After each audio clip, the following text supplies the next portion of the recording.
troisième jour de la semaine, qui signifie tout simplement les troisième jour, le chiffre 3, qui est le chiffre de la résurrection de notre Seigneur Jésus-Christ de Nazareth. Il a été crucifié, il a été flagellé, il a été percé, son sang a coulé à cause de toi et moi, et il a été enseveli, amené dans le tombeau. Resté 3 jours, pendant 3 jours, en train de prêcher, de parler et d'annoncer la parole de l'Éternel, la parole de notre Seigneur, la parole de Dieu dans les abîmes. Bien-aimé, après 3 jours, comme il avait promis à ses apôtres, Jésus-Christ n'était plus dans les tombeaux. Il a été ressuscité et son nom a été glorifié en tant que Fils unique de Dieu vivant. Bien-aimés dans le Seigneur, c'est une des raisons pour nous, pour toi et moi, de suivre cet homme de Galilée qui n'a point péché, qui s'est fait pécher à cause de toi et moi, pour qu'il paie les loups tribus, pour nous racheter sous la croix de mon Golgothe. Bien-aimés dans le Seigneur, si nous sommes donnés l'obligation, le devoir de parler de la part de celui qui nous a appelés, celui qui nous a élus, celui qui nous a sélectionnés, c'est parce que nous voulons lui être utile et agréable. Et nous voulons lui reconnaître sa seigneurie en tant que Dieu. Celui qui m'accorde le souffle de vie, celui qui m'accorde la bonne santé pendant cette période fatidique de la pandémie Covid-19 qui est en train de ravager, qui est en train de balayer plus d'une personne. Mais lui, par sa grâce, sa miséricorde, il accepte de nous accorder la vie et il nous a donné la vie sauve. Puisqu'il a dit, petit enfant, ne le craignez pas, puisque celui qui est à toi est plus grand que celui qui est dans les mondes. C'est pourquoi, bien-aimés, c'est de cette raison-là que nous avons pris la résolution de parler, d'accepter de parler de la part de notre Seigneur. Ceci étant, bien-aimés, nous voulons entrer et parler, commencer notre direct.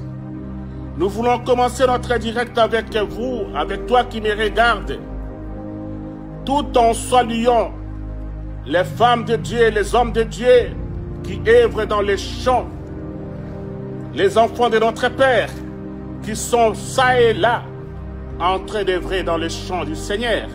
Soyez tous extrêmement bénis au nom de notre Seigneur Jésus-Christ de Nazareth. Bien-aimés, je salue les fidèles de toutes les églises du monde. Partout où vous êtes, soyez bénis. Et je viens saluer ici, comme d'habitude, la chair de ma chair, la côte de mes côtes, celle que moi j'appelle épouse, mon épouse, la révérende, l'adoratrice de l'Éternel. Maman Micheline Chabani, celle qui porte mon nom Chabani. Soyez bénis et soyez responsables.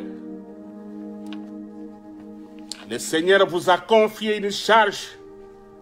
Vous devez vous mesurer à l'obstacle pour être victorieuse face à toutes les intempéries.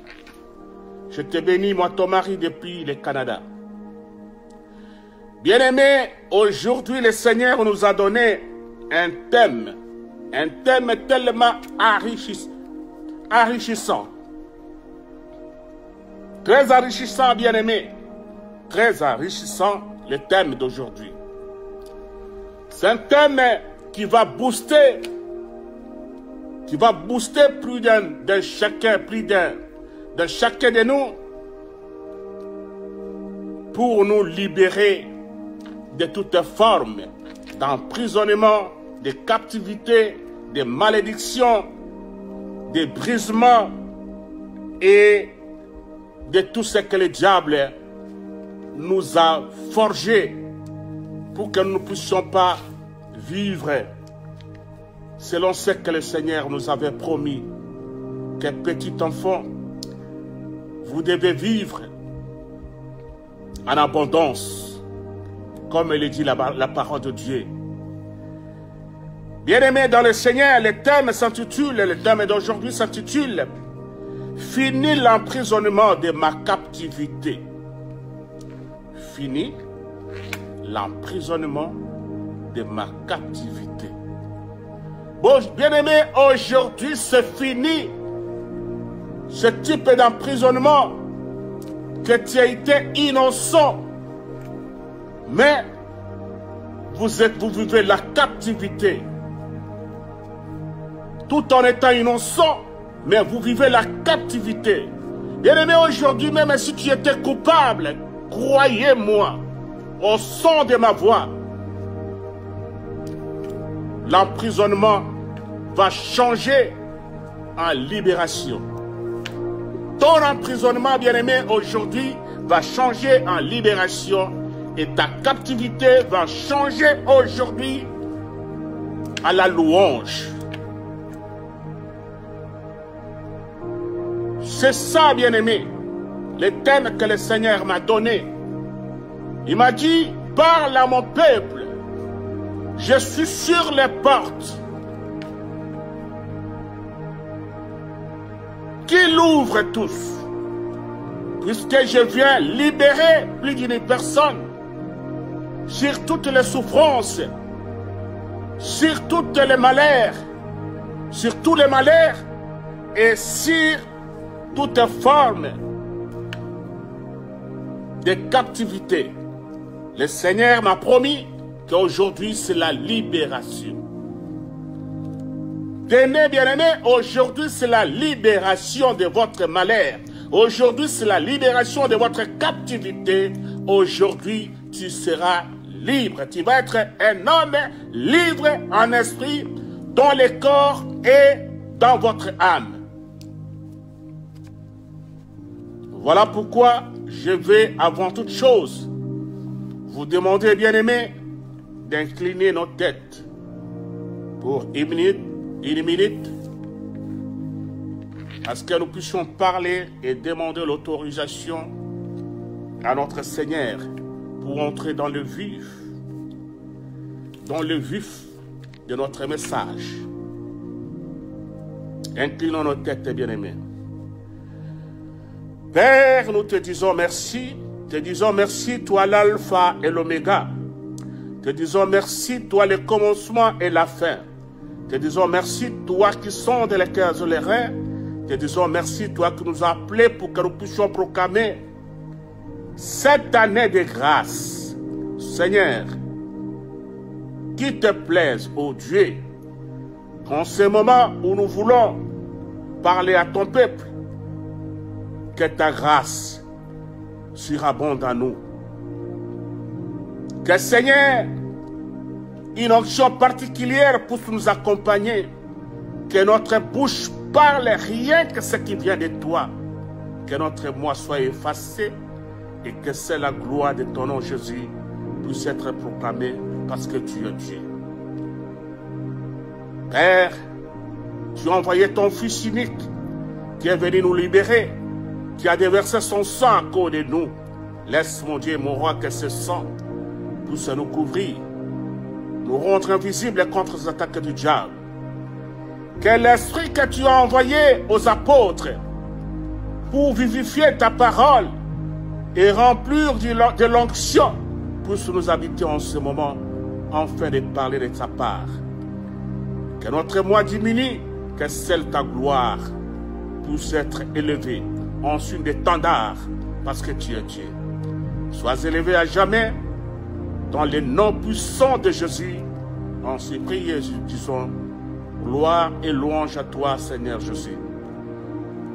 Nous disons gloire et louange à toi, Seigneur Jésus, parce que tu le mérites, notre Seigneur. Tu mérites la louange et tu mérites la gloire. Bien-aimés, je vous avais parlé et je vous avais dit, et j'étais clair avec vous par rapport à notre dernier message de mercredi passé.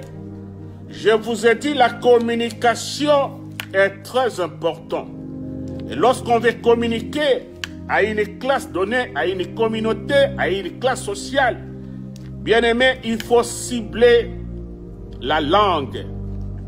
Vous devez cibler votre communication, choisir la langue qui pourra être bien compris et comprise par ceux qui vont recevoir les messages. Sinon, ça risque de créer des remous et des incompréhensions pour que les gens ne comprennent pas et le message ne sera pas bien saisi. C'est pourquoi, bien-aimés, je vous dis en termes de la communication, bien-aimés, tout est communicationnel. Mais mon âge communique, les habits communiquent, ma façon de voir communique et la langue que j'utilise communique. Tout est communicationnel. C'est pourquoi le Seigneur m'a recommandé, m'a dit ceci. Lorsque vous allez vous mettre à communiquer, et surtout à la langue de Molière, vous devez commencer par expliquer les mots. Les mots qui sont essentiels et les verbes qui sont essentiels, qui renferment les messages. Il faut que les personnes qui vous écoutent puissent être mises au parfum et comprendre la quintessence, l'importance, la définition, l'explication de tous les mots et de tous les verbes. C'est cela, nous nous sommes résolus, bien-aimés, et nous voulons remettre en cause tout ce dont nous voulons faire, à ce que ça soit clair, comme une eau de la source. Bien-aimés, dans les messages que nous allons vous transmettre aujourd'hui, nous avons dit que les thèmes que nous allons exploiter, utiliser aujourd'hui, ces jours, sont utiles. Fini l'emprisonnement de ma captivité. Fini l'emprisonnement de ma captivité, bien-aimés. Nous l'avons puisé dans le livre d'Isaïe 61, le premier verset jusqu'au troisième verset. C'est de là que nous allons décortiquer, aiguiller les messages pour que toute personne qui vont nous suivre puisse être éclairée. Ceci étant, bien aimé, les premiers mots que nous avons c'est malheureux. Malheureux qui vient du mot malheur. C'est un qualificatif. Bien aimé, malheureux signifie situation pénible qui affecte douloureusement quelqu'un. Ça peut être dans les malheurs. Cette situation vous affecte et ça vous amène, ça vous entraîne dans les malheurs et vous subissez les malheurs dans votre vie. Et il est dit quelque part, bien aimé, on reconnaît un meilleur ami dans les malheurs. C'est dans les malheurs qu'on reconnaît les meilleurs amis. Vous allez comprendre lorsqu'on va entrer dans le vif des messages. Bien aimé, ici, dans notre malheur, nous avons Jésus-Christ de Nazareth qui se pointe comme un bon ami. Bien-aimé, il faut faire de Jésus votre ami. Lorsque vous allez vous faire de Jésus votre ami dans les malheurs, il est capable de vous tirer d'épingle et de jet. Il est capable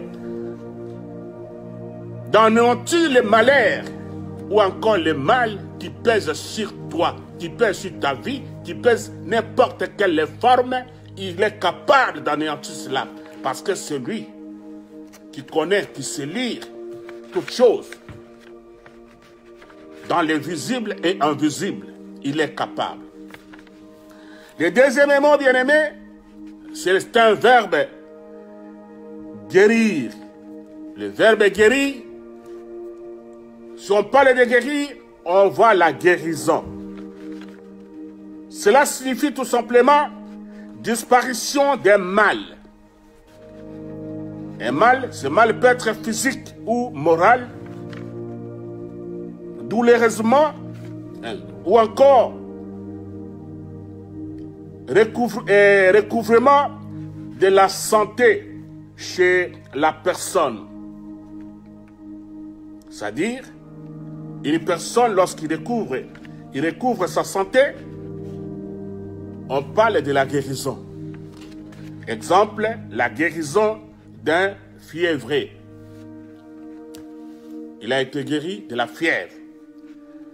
Troisième verbe, briser.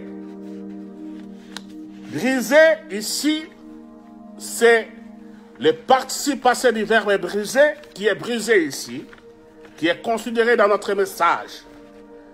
C'est tout simplement dire voix affaiblie par l'émotion ou la fatigue, la malédiction. Bien-aimé, la malédiction est capable de vous briser. Lorsqu'on vit la malédiction, vous sentez en vous un esprit de brisement, mais dans le négatif, dans la forme négative. La malédiction, ça vous rend des fois faible et tu te sens brisé, sans force, la malédiction. Quatrième mot, bien-aimé, c'est proclamer, c'est le verbe proclamer, qui signifie tout simplement rendre officielle la chose, faire connaître officiellement quelque chose, la grâce. Proclamer, lorsqu'on proclame quelque chose, c'est pour faire savoir, pour faire connaître à tout le monde qu'il y a telle situation qui s'est décantée. C'est ça la proclamation et nous avons le verbe proclamer. Proclamer. Cinquième mot, c'est captif, qui est un adjectif. Captif,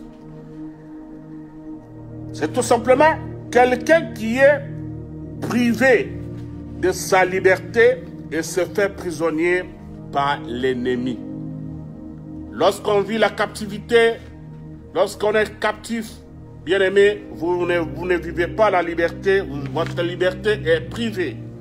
C'est ce que nous dit la définition par un ennemi ou par encore une situation qui vous prend en captivité. Sixième mot, nous avons liberté, qui veut tout simplement dire étant d'une personne qui n'est pas soumise à la servitude. C'est-à-dire étant d'une personne qui est libre, qui n'est pas soumise à la servitude. Attitude de quelqu'un qui n'est pas dominé par la peur.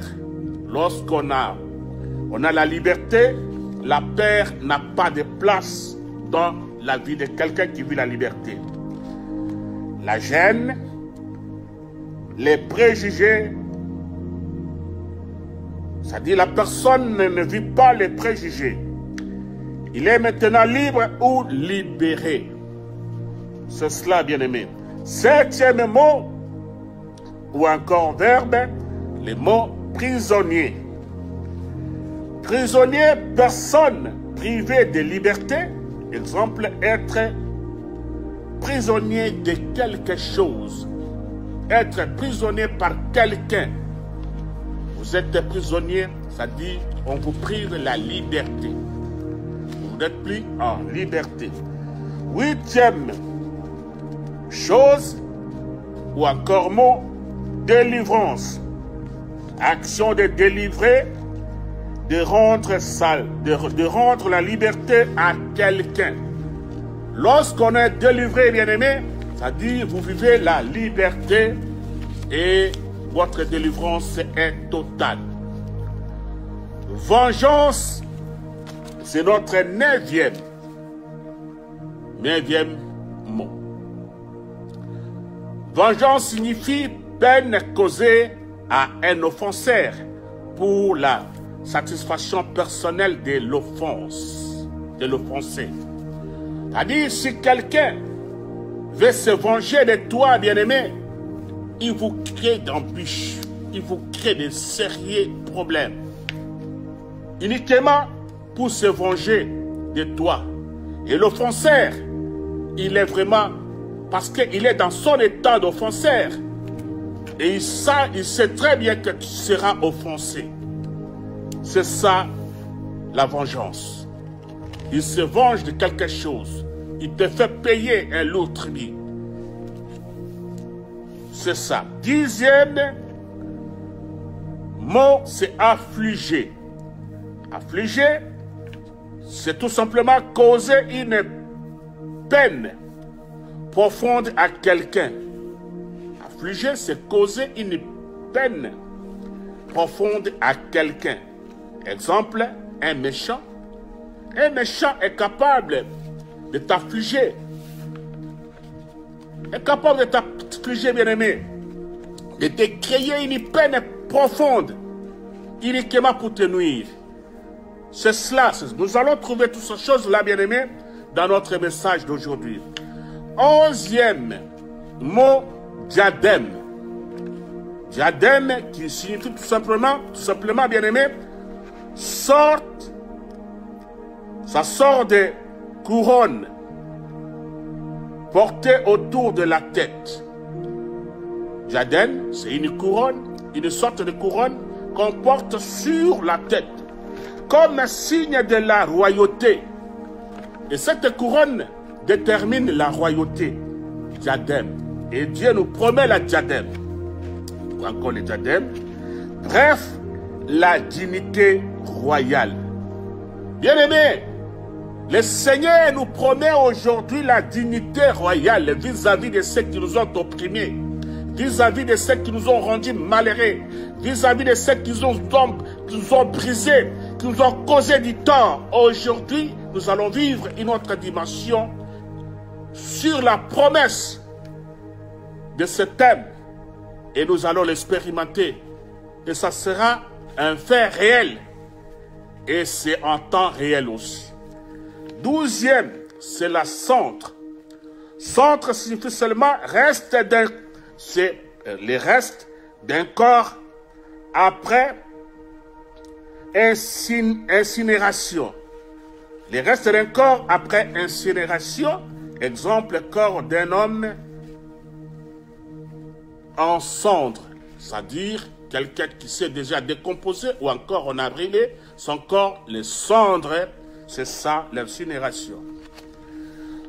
13e mot, c'est le deuil. Le deuil signifie une douleur, une tristesse éprouvée à la suite du décès de quelqu'un. Lorsque vous perdez quelqu'un, on appelle ça le deuil. Exemple, lié de deuil. Le lié de deuil, ça signifie quelque part qu'on a perdu un être humain. Bien aimé, il y a des morts, il y a des personnes qui sont déjà mortes, mais ils marchent.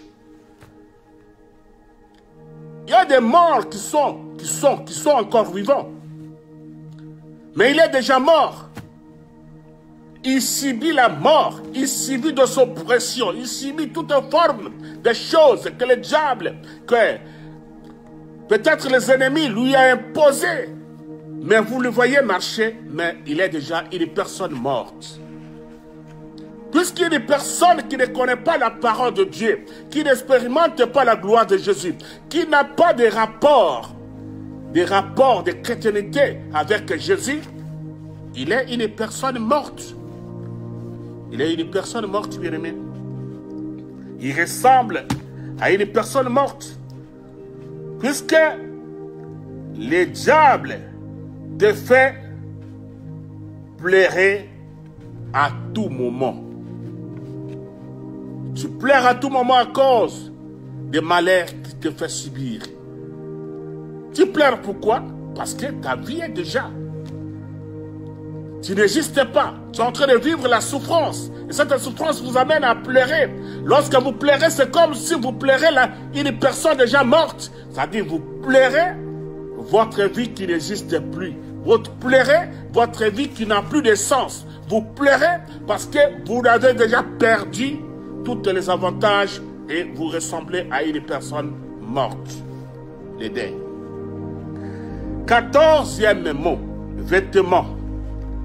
Tout ce qui sert, les vêtements servent à couvrir le corps humain pour les protéger. Nous portons les vêtements juste pour couvrir le corps humain et les protéger contre les intempéries. Aujourd'hui, tu vas porter un vêtement et vous allez le découvrir pendant notre enseignement lorsqu'on va entrer dans le vif du message. Exemple, pièce de l'habillement. Les femmes portent des jupes et les hommes les costumes, juste pour nous couvrir le corps. 15e mot, ou encore verbe, abattu. C'est le verbe abattre. Abattre qui signifie tout simplement ôter de ses forces physiques ou morales à quelqu'un. Une personne qui est abattue, bien-aimé, il est faible physiquement et il est faible moralement. Parce qu'il subit des choses qui lui amènent des fois à pleurer. Quelqu'un, vous voyez, quelqu'un pleurer dans le vide. Il marche, et en marchant, il est en train de pleurer. Et il n'y a personne qui lui a donné des coups. Mais la personne pleure dans le vide. C'est-à-dire que cette personne est abattue à une situation qui est physique et morale, qui continue à peser sous lui. Et ce problème-là est plus fort que lui. Alors, il continue, commence à pleurer dans le vide. 16e mot, térébinthe. Térébinthe, bien-aimé, signifie arbre résiné et toujours vert. C'est un arbre qui est résiné, mais cet arbre-là reste toujours vert. C'est-à-dire, cet arbre a toujours de vie. L'arbre vert, c'est l'arbre qui a la vie. L'arbre séché, c'est un arbre qui n'a pas de vie.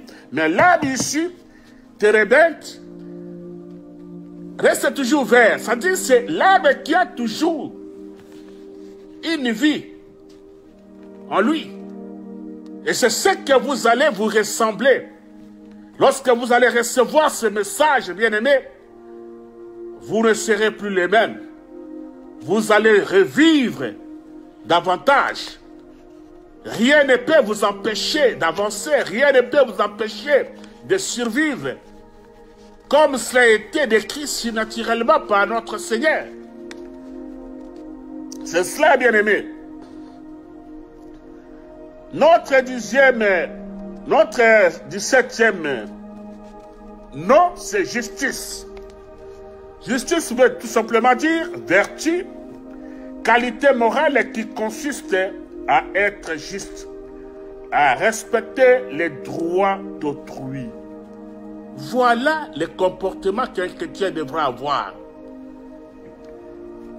Vous devez avoir le respect de la parole. Votre qualité de morale. Vous devez aussi avoir une circonstance, c'est-à-dire le respect des droits des autres. Ça dit, vous devez respecter vos semblables, vos prochains, pour que vous ne soyez pas, bien-aimés, connaître des péchés par rapport à ton prochain. Notre 18e mot, c'est la plantation. Plantation qui veut tout simplement action de planter quelque chose. Exemple, Dieu a planté la justice dans l'homme. Oui, Dieu a planté la justice dans l'homme, bien-aimé. Dieu a planté la justice dans l'homme. Dieu a planté la justice dans l'homme, bien-aimé. Puisque si on n'est pas juste, c'est-à-dire on n'est pas de Dieu. Un homme juste reflète la gloire de Dieu. Un homme juste ressemble à son Père, ressemble à son Seigneur, qui est Jésus-Christ de Nazareth. Nous avons notre dernier mot, qui est 19e numéro, servir, qui est un verbe servir, qui signifie tout simplement s'acquitter de certains devoirs, de certaines obligations envers la collectivité ou encore envers quelqu'un. Peut-être, exemple, vendre des marchandises. Ah, lorsque vous vendez des marchandises, c'est un service que vous faites, que vous rendez. C'est ça. Ceux qui ont des entreprises de services le savent. Vendre des marchandises fait aussi partie des attributions d'une entreprise de service. Exemple, un autre exemple, bien-aimé, prêcher la parole de Dieu, enseigner, parler de Dieu, est aussi vendre une marchandise. La parole de Dieu, bien-aimé, est une marchandise que nous devons vendre. La parole de Dieu constitue une marchandise que toi et moi devrons vendre ça. Nous devons vendre pour plusieurs, pour que les gens qui nous écoutent, les gens qui nous suivent, puissent recevoir l'insu de l'Éternel. Bien-aimés, tout ce que je viens d'évoquer ici, toutes les définitions, les explications des mots, nous avons tout simplement voulu vous l'offrir pour simplifier notre message, pour que le message soit compris par ceux qui vont nous écouter, pour que le message soit clair par ceux-là qui sont disponibles et qui seront encore disponibles pour recevoir l'insu de l'Éternel. Bien-aimés, nous entrons dans le vif de notre message. Nous avons dit que le thème d'aujourd'hui s'intitule « Fini l'emprisonnement de ma captivité ». Oui. Fini l'emprisonnement de ma captivité, bien-aimés. Nous l'avons tiré, comme on l'a dit, dans le livre d'Ésaïe, chapitre 61, premier verset jusqu'au 3e verset. Qu'est-ce que ça dit au premier verset, bien-aimé?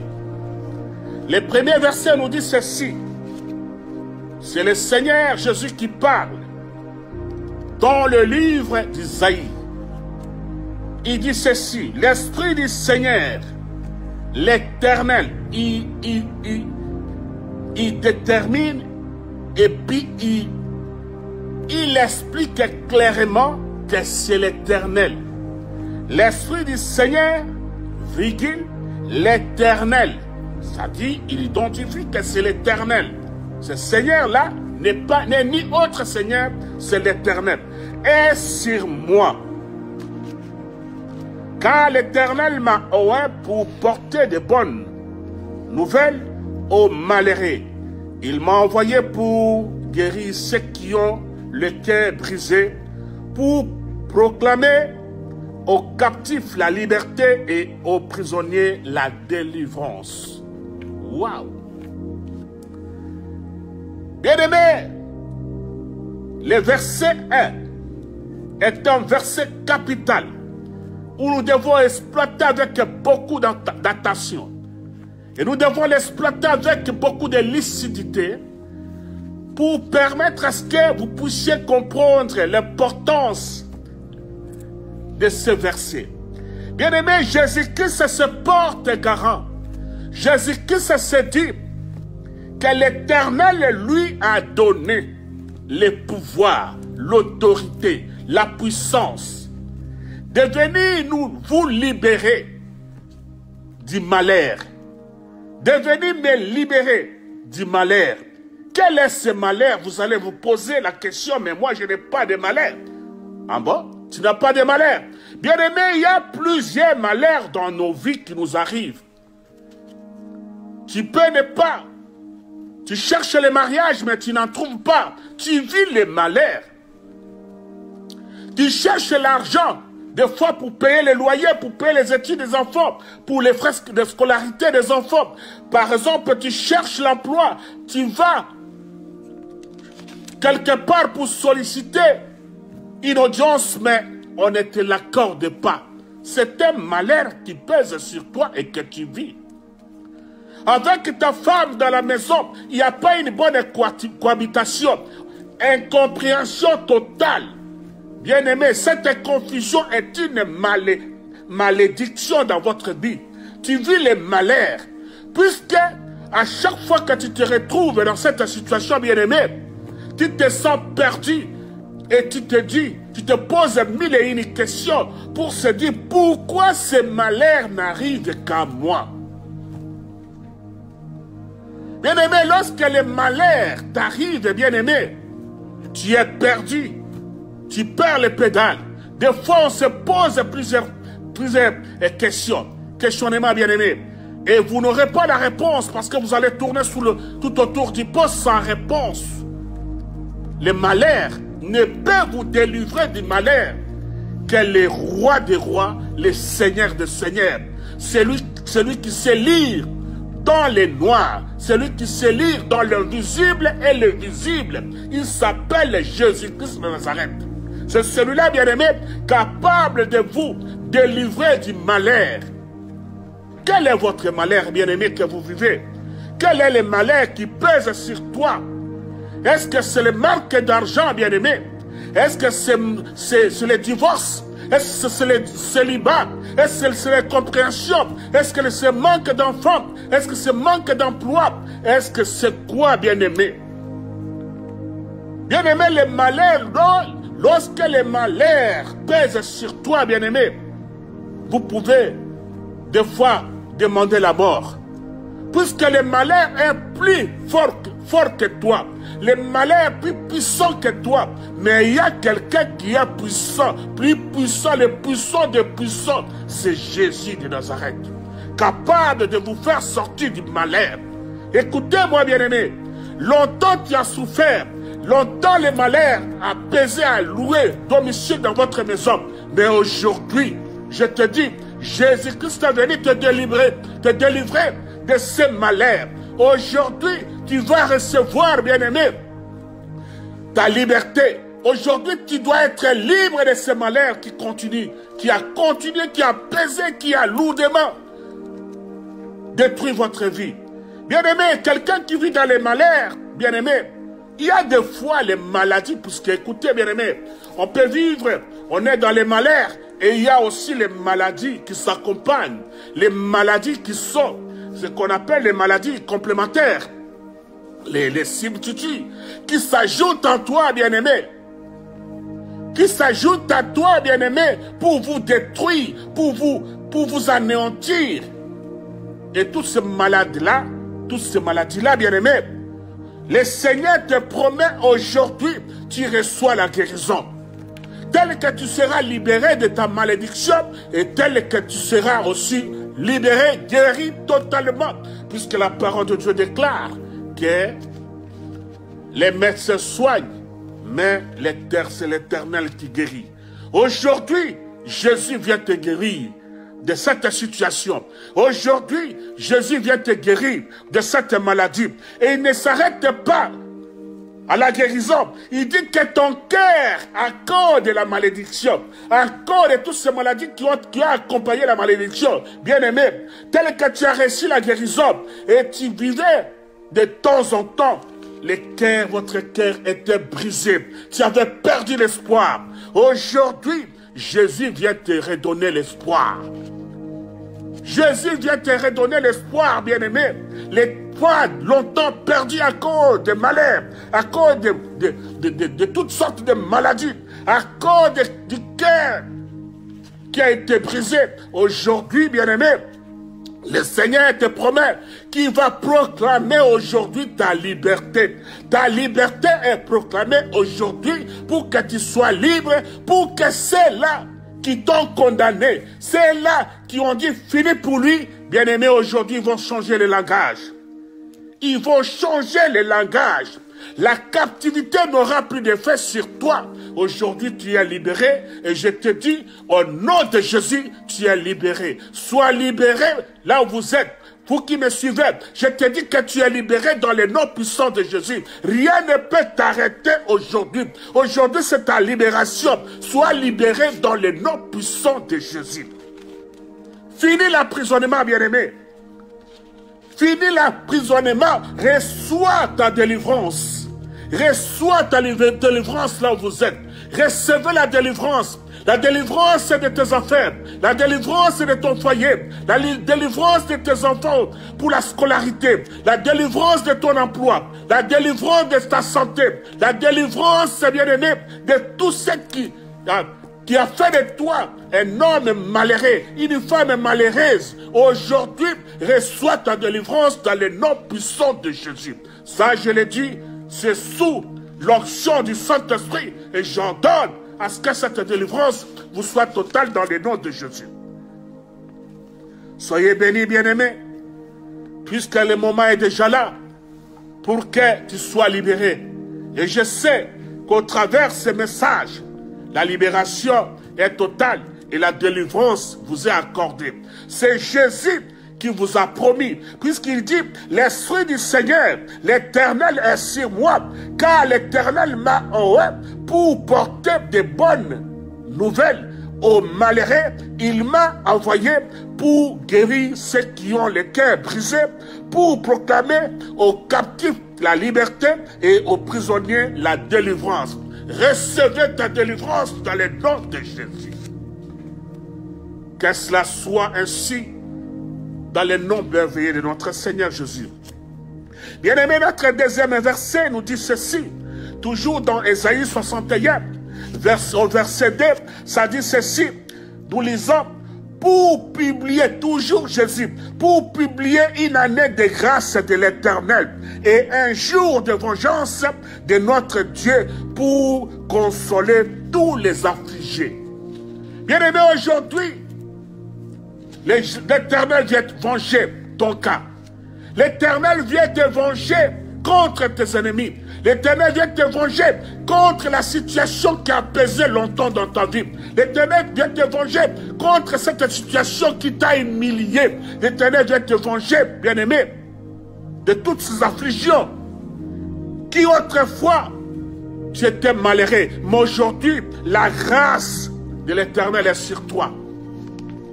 La grâce de l'Éternel est sur toi, bien-aimé. Bien-aimé, donc, vous savez, il y a quelque part, on parle de la grâce présidentielle. Les présidents de la République, pendant des situations, des fêtes, il peut aussi signer une grâce présidentielle pour libérer les prisonniers. Regardez, un être humain qui signe les ordonnances pour libérer les prisonniers. Mais ici, je vous dis, c'est la grâce de l'Éternel. La grâce de l'Éternel, bien-aimé, même les présidents de la République, même les rois, même n'importe qui a besoin de cette grâce. Puisque lorsqu'il est en difficulté, il implore la grâce de Dieu. Et cette grâce de Dieu, lorsque ça descend, même lui aussi, qui accorde la grâce aux prisonniers, il est aussi bénéficiaire de cette grâce. Parce que Jésus est au-dessus de tous les rois. Jésus est au-dessus de tous les présidents. Jésus est au-dessus de tous les gouvernements. Jésus est au-dessus. Il est le roi des rois, le seigneur des seigneurs. Alors la parole déclare que tout genou fléchit devant lui parce que toute langue doit confesser que Jésus-Christ est le Seigneur.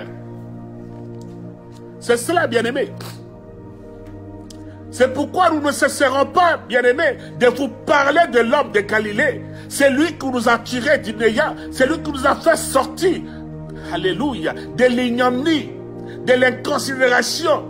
Nous avons été paillassonnés par la coutume. Nous avons été paillassonnés par les hommes méchants. Nous avons été paillassonnés par beaucoup de gens qui ne voulaient pas que nous puissions sortir nos têtes et dire quoi que ce soit.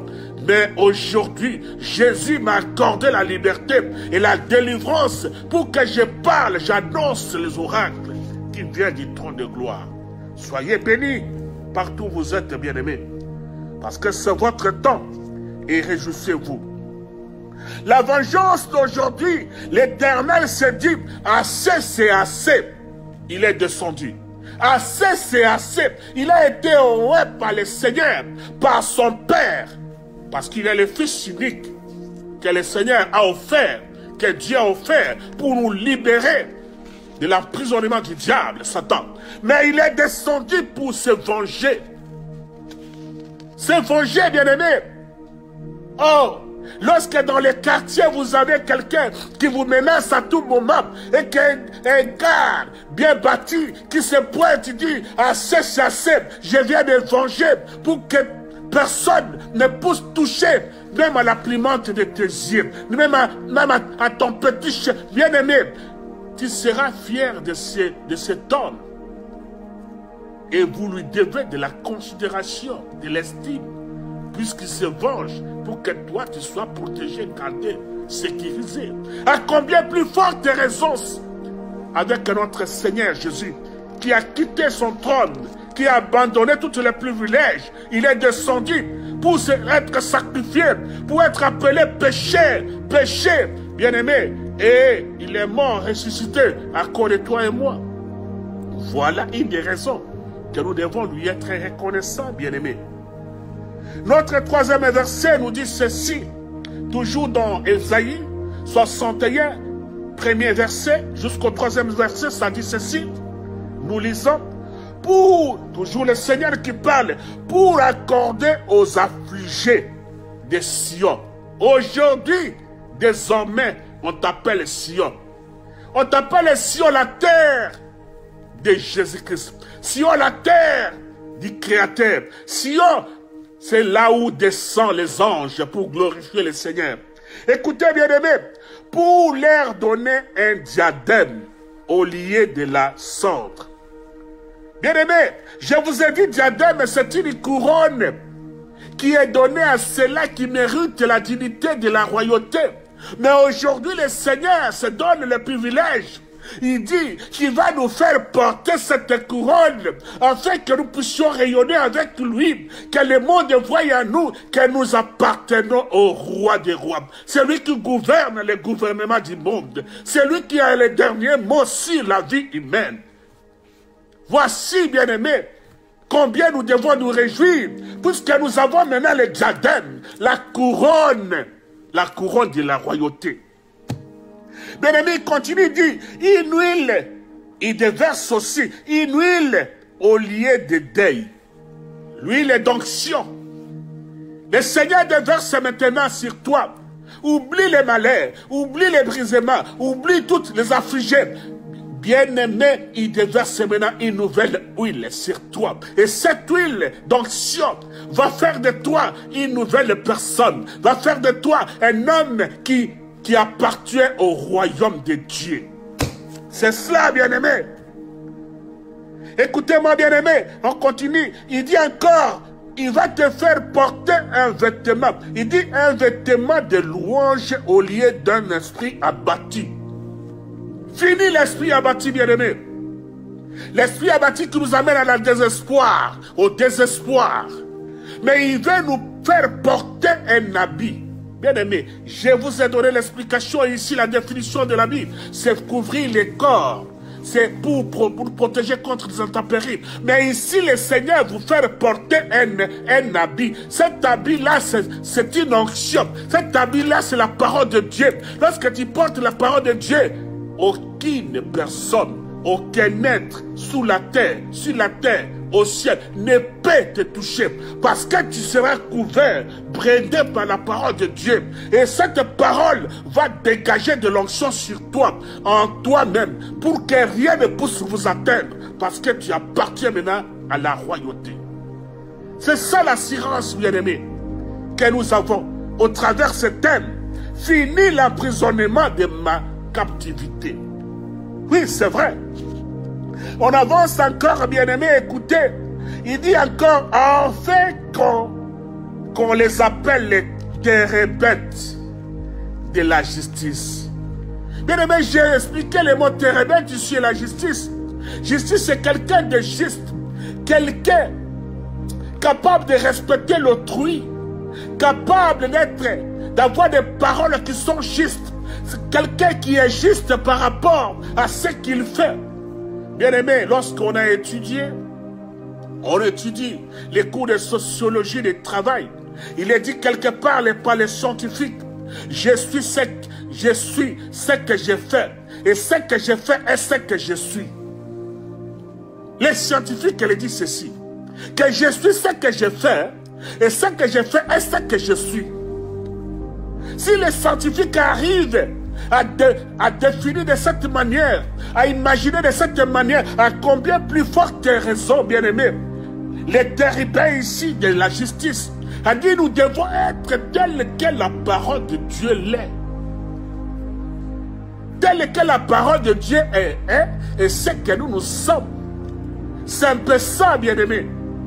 Vous savez, je vais ouvrir la parenthèse pour vous dire, Karl Marx, le grand Karl Marx, avant de mourir, il avait laissé des écrits. Et ces écrits-là, lorsqu'on a fouillé sur ses affaires, on a trouvé les écrits que le grand Karl Marx, le sociologue, qu'est-ce qu'il a dit? Il a dit que l'homme est organisé plus qu'un animal. L'animal n'est pas organisé, bien-aimé, mais l'homme est organisé. Ça, c'est selon les scientifiques Karl Marx, les grands Karl Marx. C'est-à-dire, si on est organisé, le Seigneur nous a reconnus. Et il dit ceci, que l'homme veut se faire maître de la nature. Ça, c'est Karl Marx. Et sa suite.